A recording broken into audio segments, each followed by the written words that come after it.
Hola de nuevo, mi nombre es Óscar Antonio Vázquez Tapia, soy alumno del tercer cuatrimestre de la Universidad Expro en la licenciatura en Derecho, con especialidad en litigación en juicios orales.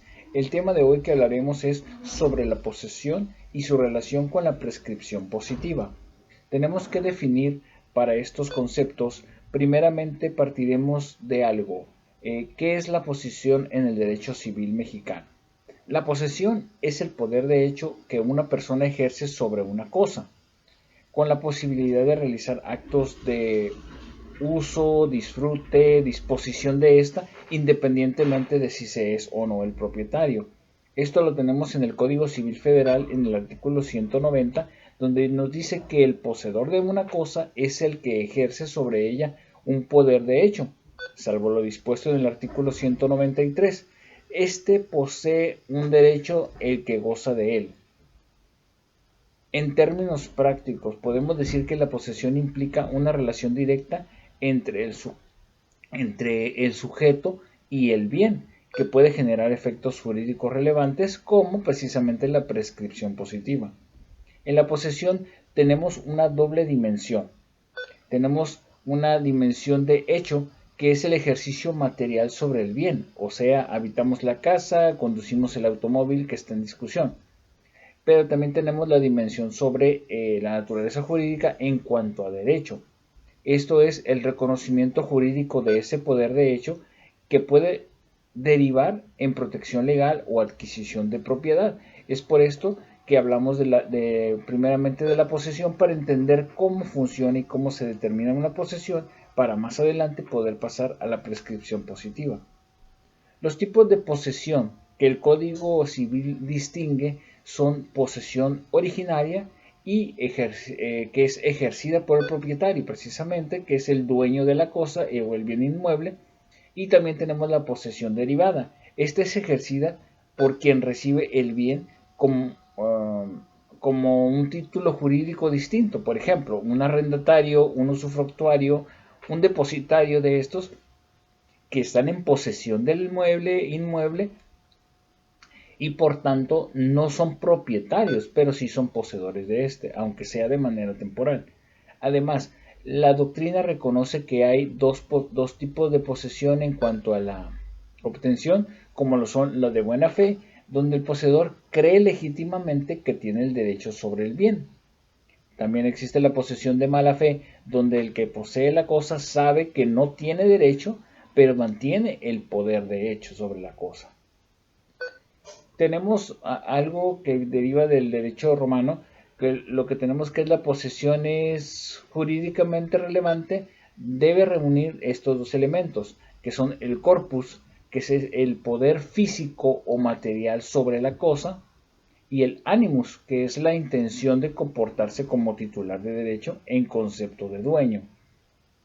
Esto quiere decir que no solamente el poseer la cosa nos da la posesión, sino que también el animus es la intención de actuar como si fuéramos titulares del derecho de la propiedad o del artículo en este sentido. No solamente es tener la cosa, sino actuar como el titular del derecho de la propiedad sobre este.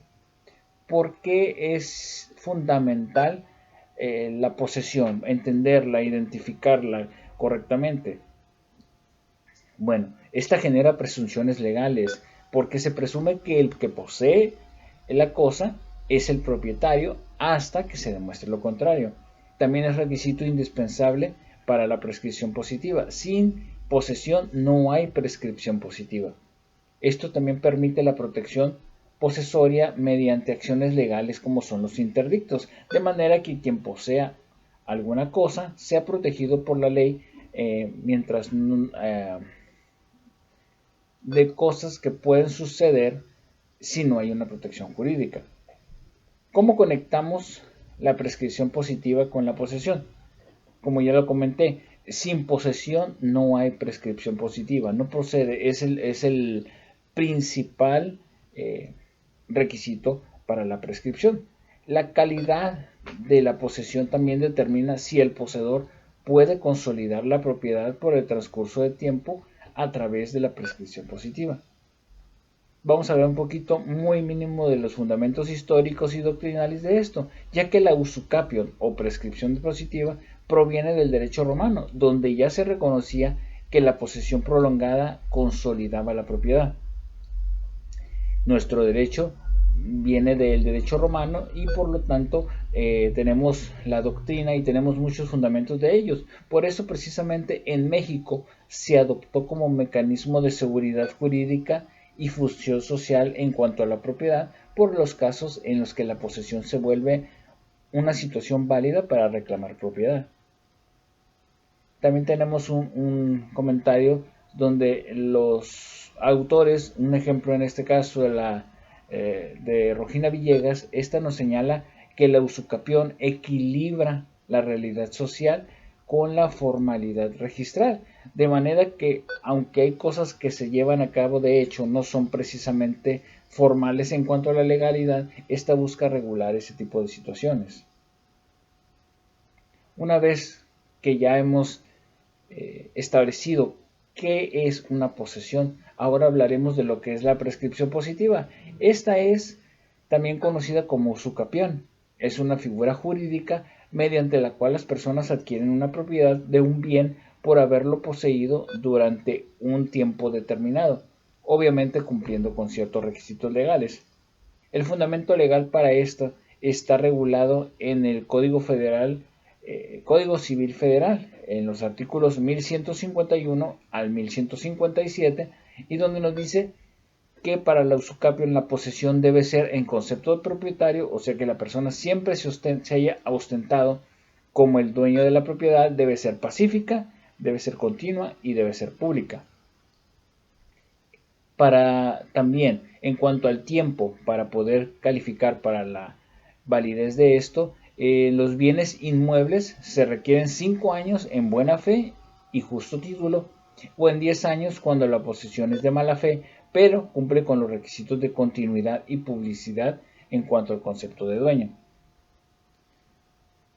¿Para qué llevar a cabo una prescripción positiva? ¿Qué busca la prescripción positiva?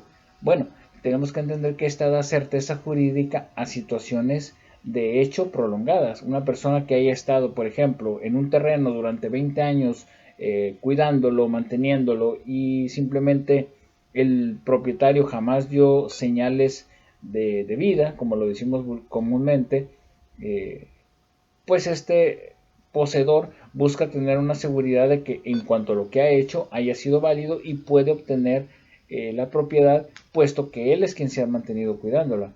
También evitar la indefinición de la propiedad, porque cuántas veces vemos terrenos baldíos que nadie sabe de quién son, y a través de la posesión y la prescripción positiva podemos obtener un propietario que será responsable de ese lote, de ese inmueble, y que podrá llegar a ser en calidad de propietario los arreglos necesarios para este.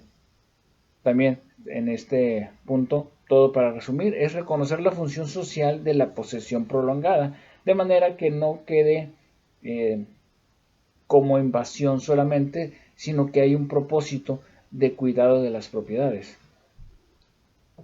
También manejamos en las prescripciones la positiva, que es la que estábamos hablando, pero también manejamos lo que es una prescripción negativa. La prescripción positiva o usucapión es la adquisición de derechos por el paso del tiempo. La prescripción negativa también le llamamos liberatoria, es la extinción de derechos o de acciones por inactividad prolongada. Ejemplo, la acción de cobro de una deuda, o cuando el titular de una propiedad simplemente la abandona y por lo tanto se toma la prescripción negativa para eliminar los derechos de este propietario. Este contraste nos ayuda un poco a entender la lógica de esta institución. También tenemos que mencionar una jurisprudencia relevante en cuanto a la Suprema Corte de Justicia de la Nación ha establecido que el allanamiento del demandado no basta para acreditar la usucapión, se requieren pruebas objetivas de la posesión.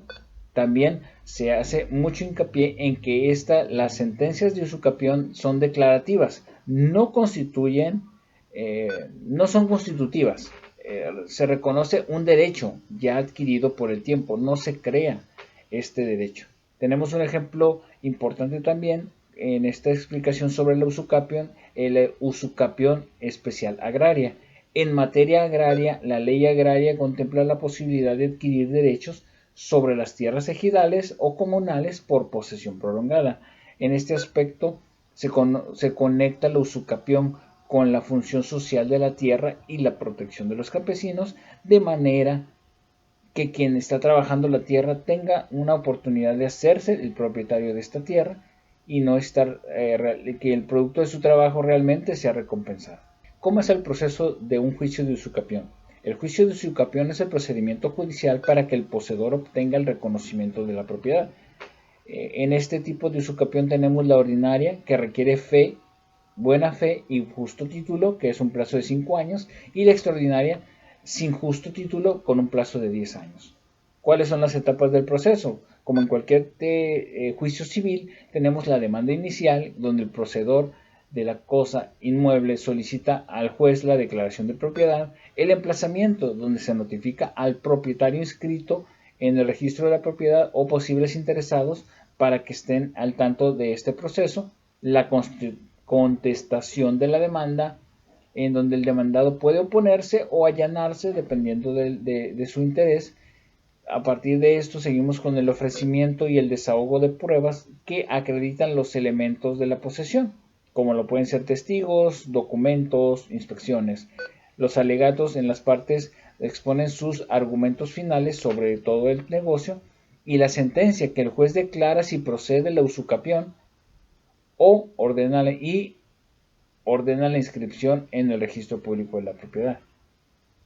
Es muy importante en los análisis de estas sentencias que la sentencia en un juicio de usucapión tiene un carácter declarativo, como ya lo había mencionado, no crea la propiedad, sino que reconoce jurídicamente el derecho adquirido por el transcurso del tiempo. ¿Cuáles son los aspectos claves de la sentencia que un juez debe revisar? Bueno, este debe de verificar que los requisitos para el usucapión se hayan cumplido, que la posesión fue pacífica, continua, pública y en concepto de dueño para que pueda proceder la usucapión. La carga probatoria de este acto es totalmente del actor, que depende de él acreditar la posesión con estos requisitos, ya que el allanamiento del demandado no basta por sí solo. La jurisprudencia de la Suprema Corte señala que se requieren las pruebas adicionales que ya hemos mencionado. ¿Cuáles son los efectos de la usucapión? Son el reconocimiento de la propiedad a favor del poseedor, orden de inscripción al registro público de la propiedad y la extinción de derechos del antiguo propietario. Nuevamente, como lo menciono, es muy importante destacar que esta es declarativa, no constitutiva, ya que declara un derecho adquirido por el tiempo.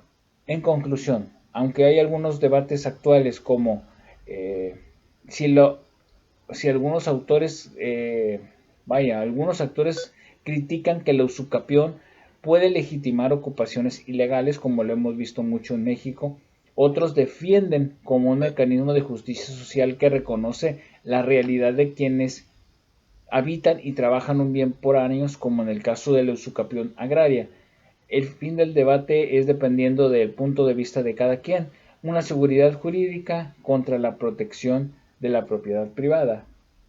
La prescripción en México es un mecanismo que transforma la posesión prolongada en propiedad, siempre que se cumplan con los requisitos legales. El juicio de usucapión es el cauce procesal para obtener este reconocimiento y la sentencia es el acto que consolida jurídicamente la situación de hecho. Este tema refleja la importancia de la seguridad jurídica y la función social de la propiedad en el derecho civil mexicano. Muchas gracias. Agradezco sus comentarios y cualquier duda, por favor, déjenla en los comentarios. Que tengan una excelente tarde.